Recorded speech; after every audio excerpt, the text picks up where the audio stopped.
और आपको मैं बताता हूँ कि वो टनल का टेंडर चौथी बार आपने निकाला, जिसका 12,000 करोड़ एस्टिमेट कॉस्ट थी, वो मेगा इंजीनियरिंग ने 5,000 करोड़ में लिया है। हमने 5,000 करोड़ बचाए। और आज ही नीति आयोग के मीटिंग में लद्दाख लेह के गवर्नर जो थे, उन्होंने बताया प्रधानमंत्री जी को कि इतना फास्ट काम हो रहा है, हम उम्मीद ही नहीं कर सकते।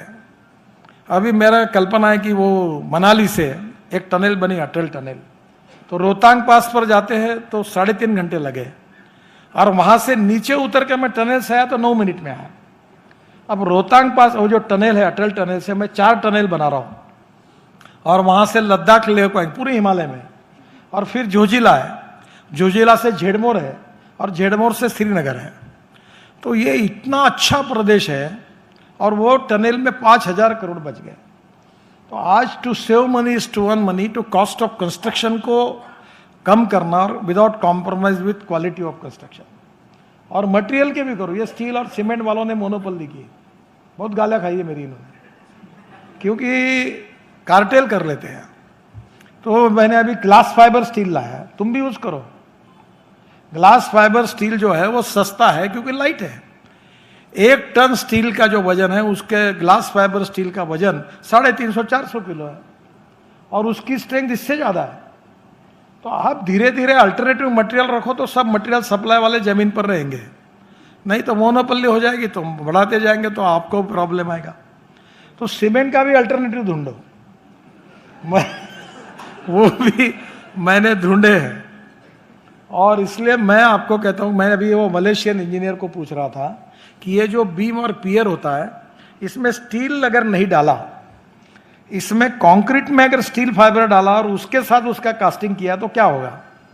तो वो बोला, यह पहली बार आपने मुझे ये पूछा है, मैं अध्ययन करता हूं, पर मुझे आपकी बात समझ में आ रही कि स्टील फाइबर डालने से जब स्ट्रेंथ बीम की इतना जाने के बजाय इतना ही है, कम है, तो ये हो सकता है ना, स्टील को निकाल दो उसमें से। और ये जो स्टील फाइबर है, उसमें जो पुराने टायर जो थे वो इंपोर्ट नहीं हो रहे थे, तो मैंने स्टील फाइबर के लिए पुराने टायर को, मैं ऑटोमोबाइल का मंत्री हूं, तो मैंने एनवायरमेंट वालों को इसको इंपोर्ट करो। तो अभी प्लास्टिक 10% और रबर पाउडर 10% बिटुमिन में डाल रहे हैं, क्योंकि वेस्ट टू वेल्थ यही है। तो मैंने वो तार निकलती है टायर में से, तो मैंने कहा ये तार से फाइबर निकालो वेस्ट में, बंगाल से, और ये कास्टिंग में डालो, ताकि नए स्टील वालों के पास जाने की जरूरत नहीं पड़ेगी। ये 30 रुपए 40 रुपए किलो मिलेगी, इनका 60 रुपए किलो है। तो और अभी हमने स्क्रैपिंग पॉलिसी भी लाई हुई है।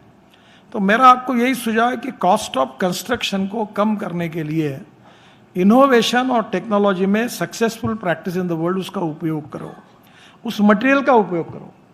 अभी बांबू का काफी उपयोग हो रहा है। अभी बंगलोर का नया एयरपोर्ट बांबू का बन रहा है, मालदीव में बड़े बड़े होटल्स बांबू के बन रहे हैं, वो भीमा बांबू हम जगह जगह लगा रहे हैं। तो जब बांबू लगना, bamboo is a good material for construction. तो आप जब 4 अल्टरनेटिव तैयार होंगे तो स्टील वाले के भाव जमीन पर रहेंगे, और इसलिए स्वाभाविक रूप से कंस्ट्रक्शन इंडस्ट्री को बहुत अच्छा फ्यूचर है। और मैं आपको कहूँगा कि मैं 2 लाख करोड़ के लॉजिस्टिक पार्क बना रहा हूँ, उसमें 36 पार्क मंजूर हुए, 5-7 पर काम भी शुरू हुआ है। ये ड्राई पोर्ट बना रहे हैं हम सिंधी में, फिर जालना में, और अभी तो मुंबई बड़े बड़े हाईवे पर हम लॉजिस्टिक पार्क बना रहे हैं। अभी हम बस पोर्ट बनाने का काम कर रहे हैं। तो ये जो एयरपोर्ट बने, वैसे बस पोर्ट है, मेरे को अभी जो लिस्ट मिली है 100 बस पोर्ट की है। तो एक एक बस पोर्ट बड़े हैं, वो भी बीओटी में निकालने का हमारा विचार है। और सबसे इंपॉर्टेंट चीज है कि मैं रोपवे, केबल कार और फेनेकुलर रेलवे बना रहा हूँ। 165 प्रपोजल अभी मैं मंजूर करने वाला हूँ। ये आपकी सिविल इंजीनियरिंग से रिलेटेड है। कल शिवराज सिंह चौहान मेरे पास थे, तो मेरे मन का एक ड्रीम प्रोजेक्ट है, मैं भोपाल में जब हवाई जहाज से ऊपर उतरता हूँ तो वो 7 लेक है। तो मैंने उनको कहा कि मैं डबल डेकर बस हवा में चलने वाले आपको देता हूँ, और वो एयरपोर्ट से ऊपर से हवा से एक एक लेक के ऊपर से चलेगी और पूरा भोपाल घूमेगी, और 200 लोग एक समय हवा में चलेंगे। तो कल मैंने उनको उसका प्रेजेंटेशन बताया। अब टेक्नोलॉजी बहुत बदल चुकी है, और भारतीय लोग कम नहीं है। अब बड़े बड़े प्रमाण पर पब्लिक ट्रांसपोर्ट और इलेक्ट्रिसिटी बहुत है। अभी हमारे यहाँ मेट्रो 350 करोड़ रुपए लगे। मैंने मेट्रो तैयार करने का प्लान किया है 2 करोड़ रुपए पर किलोमीटर। कोई विश्वास ही नहीं रखता। अभी हम नागपुर, अभी 18-19 तारीख को रेलवे मंत्री आ रहे हैं और हम उसका काम शुरू करने वाले हैं कि नागपुर से अमरावती, नागपुर से चंद्रपुर, नागपुर से गोंदिया और नागपुर से जबलपुर, नागपुर से गोंदिया, नागपुर से छिंदवाड़ा, नागपुर से बैतूल और नागपुर से रामटेक और नागपुर से वर्षा, पूरी ब्रॉडगेज है। अब उसमें आप आइए, मैंने ये मॉडल तय किया है कि उसमें 2 करोड़ केवल खर्चा है और 8 डब्बे की गाड़ी होगी, रोलिंग स्टॉक टेक्नोलॉजी, 140 प्रति घंटा स्पीड से जाएगी। यानी नागपुर से अमरावती 1 घंटा 25 मिनट में, सब स्टेशन पे 2-2 मिनट रुकेगी। वो डीसी मोटर से, उसमें वो गाड़ी भी देख के आया मैं, और एयर कंडीशन है, हवाई जहाज जैसी व्यवस्था है और एसटी के बराबर टिकट रखना है और उसमें बिजनेस क्लास एयरपोर्ट विमान में जैसा होता वैसा है, पूरा डिजाइन फाइनल हुआ है और गाड़ी 140 किलोमीटर प्रति घंटा के स्पीड से जाएगी। अब मैं बोल रहा हूँ कि रेलवे को कहा तो मुझे मंत्री जी बोले कि मैं रेलवे देता हूँ। मतलब तुम क्यों खर्चा करते हो? जैसे Prakash travel, Prasanna travel, Ashok travel, तो मैंने सबको का 36 करोड़ 38 करोड़ की निगोशिएट करके 30 करोड़ पर लाई है और 2-3 करोड़ कम करेंगे। और वो एक जन एक खड़ी कर लो गाड़ी, उसमें एक डब्बा जो होगा, सब गाड़ी एयर कंडीशन है और उसमें मालगाड़ी का एक डब्बा, 2 सामने माल के लिए, फ्रूट वेजिटेबल और फार्मेसी के लिए। और अभी 100 मेट्रो चाहिए और आपको जो टिकट है वो पूरा ऑटोमेटिक है, कहीं आपको टिकट देने की जरूरत नहीं। और जो माल है वो आपको किराया मिलेगा, उसके भी एजेंट होंगे और उसका पर किलोमीटर केवल रेलवे को चार्ज देना है और वो भी बहुत कम किया है। रेलवे मंत्री जी को मैंने रिक्वेस्ट की है, अच्छा IRR है, 3 साल में पैसे निकल जाएंगे। तो अलग अलग प्रकार के अभी ये रोप वे, केबल कार, फेनाकुलर रेलवे, बहुत सी योजनाएं हैं। अभी माहौर में हमारे यहाँ मराठे साहब थे, PWD के सेक्रेटरी, बहुत अच्छे अधिकारी है। तो अभी माहौर का मैं भूमि पूजन करने जा रहा हूँ, तो मैं सोच रहा था रोप वे बनाऊंगा। तो उन्होंने मुझे आके कहा कि सब रोप वे क्यों सस्ते में बनेगा? मतलब कैसा? तो बोले 10 लोगों की लिफ्ट लगाओ, इस फिर थोड़ा पैदल जाके फिर दूसरी लगाओ तो मंदिर में जाओ, तो लिफ्ट से ही काम होगा, तो रोप वे क्यों करते हो? तो अभी उसका भूमि पूजन करने के लिए मैं जाने वाला हूँ। तो इतनी इनोवेटिव आइडियाज़ है अभी इंफ्रास्ट्रक्चर में। अभी टूरिज्म मिनिस्ट्री मेरे पास आए थे, मैंने उनको टूरिज्म में पब्लिक प्राइवेट इन्वेस्टमेंट का पॉलिसी बना के दी है। वो मेरे तो 50,000 करोड़ के कम से कम प्रोजेक्ट निकलेंगे, इतने इकोनॉमिकली वायबल है, इंटरनल रेट ऑफ रिटर्न अच्छा है। तो आने वाले समय में डाइवर्सिफिकेशन इन कंस्ट्रक्शन बहुत ज़रूरी है। आप अगर एक ही काम अनेक सालों तक करेंगे तो सैचुरेशन आने वाला है। बहुत खुशी है मुझे कि मुरली जी का आपने सत्कार किया, क्योंकि उनकी जनरेशन में उन्होंने बहुत अच्छा काम किया। अठौले जी को भी मैं शुभकामनाएं देता हूँ, वो वाइस प्रेसिडेंट बन गए। मेरा सत्कार क्यों किया? क्योंकि मैं सत्कार के कोई कार्यक्रम में जाता नहीं। अगर मुझे ये मालूम होता तो मैं नहीं बोल देता, क्योंकि मैं सत्कार के कार्यक्रम में नहीं जाता, किसी के गले में हार नहीं डालता। अभी तक मेरा बिल नहीं है 100 रुपये का। एक बार अटल बिहारी वाजपेयी और लता मंगेशकर के लिए मैंने हार खरीदी किया था और मैं अपना कटआउट नहीं लगाता, अपने पैसे से नहीं लगाता। मुझे बहुत लोग बोलते मेरा नाम कटआउट में फोटो नहीं है। अरे मतलब तेरा फोटो इसलिए नहीं कि तेरा फोटो लगा के कोई फायदा नहीं हो रहा इसलिए नहीं लगाता। जिस दिन लोगों को लगता है इनका फोटो लगाने से फायदा है तो लगा देते, मतलब आप चिंता क्यों करते?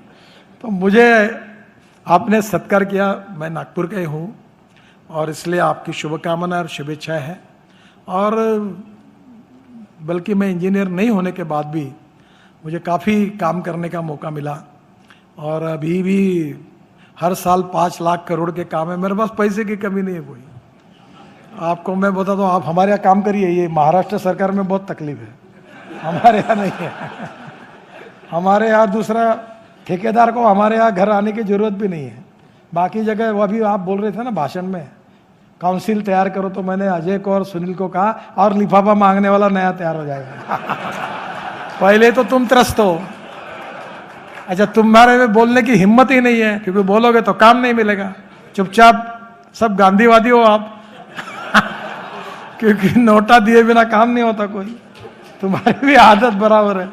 तो अभी ज़्यादा रिस्ट्रिक्शन वाले एजेंसियां मत बढ़ाओ, उल्टा कम करो। मैंने अभी निर्णय किया कि एक फाइल 16 जगह जा रही थी, तो PM ने कहा यह 4 जगह जानी चाहिए। तो NHAI चेयरमैन को कहा तुम्हारी कितनी जगह जा रही? 9 जगह जा रही, 12 जगह जा रही। मैंने बोला ये क्यों कर रहे हो आप?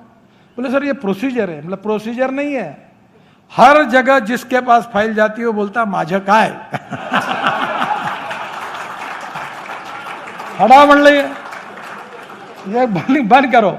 और अभी 4 ही जगह जाएगी। जितने लोग फाइल को जांच करते हैं उनसे कैसे क्लियर करना, उसका एक्सपर्टाइज आप जैसे लोगों के पास है, और किसके पास है तो मैंने कहा कि ये धंधा ही बंद करो, अब डिजिटल ट्रांजैक्शन करो ताकि ऑफिस में जाने की जरूरत ही नहीं पड़े। तो आने वाले समय में आपकी डिफिकल्टीज, तकलीफें मैं जानता हूँ। आज अर्बन इस पर भी नीति आयोग में चर्चा थी, और निश्चित रूप से नक्शा सैंक्शन करने के लिए आपको कारपोरेशन में क्या क्या करना पड़ता है इसके ऊपर बहुत किताबें लिखी जा सकती है।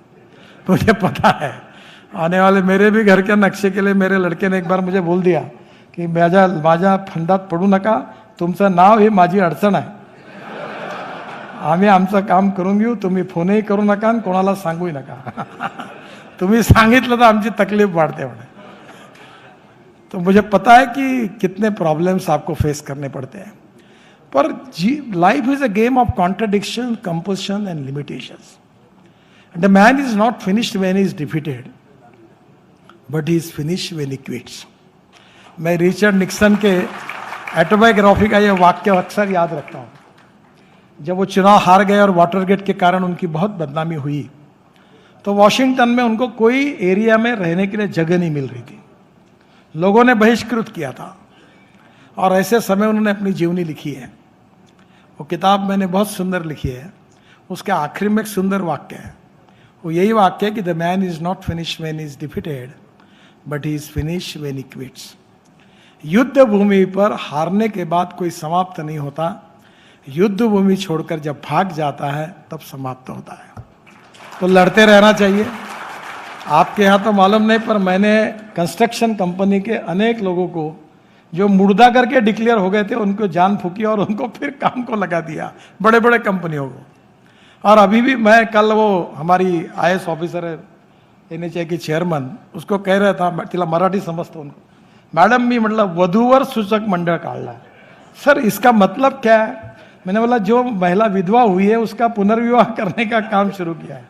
तो जो कॉन्ट्रैक्टर फेल हो गया उसको दूसरा कॉन्ट्रैक्टर देखते रहता हूँ, उसका काम फिलहाल शुरू किया, और धीरे धीरे सब प्रॉब्लम सॉल्व हो गए। क्योंकि मैं जब मंत्री बना तो 3,85,000 करोड़ के 406 प्रोजेक्ट स्टॉल प्रोजेक्ट थे, और हमने इंडियन बैंकों को 3 लाख करोड़ के NPA से बचाया, और उसमें से 40,000 करोड़ के प्रोजेक्ट केवल रिजेक्ट किए, बाकी सब फिर से खड़े किए। क्योंकि 90% सरकारी अधिकारी जिम्मेदार थे प्रोजेक्ट के लिए जो अटक गए थे। तो आज भी आपके पास अड़चने हैं, समस्या है, पर छोटू भैया जैसी सक्सेस स्टोरी है। और आज छोटू भैया, और मुझे लाभे साहब की भी याद आ रही है, छोटू भैया के बहुत खास मित्र थे, वो भी छोटू भैया के साथ बिल्कुल हर काम में अग्रसर रहते थे। उनका मृत्यु हो गया, पर निश्चित रूप से छोटू भैया का जो कुछ उन्होंने काम किया वो हम निश्चित रूप से याद रखेंगे। और मैं आज के दिन में भगवान से यही प्रार्थना करता हूँ कि उनको निरोगी और दीर्घायुष्य प्राप्त हो, यही प्रार्थना करते हुए अपनी बात को समाप्त करता हूँ। धन्यवाद।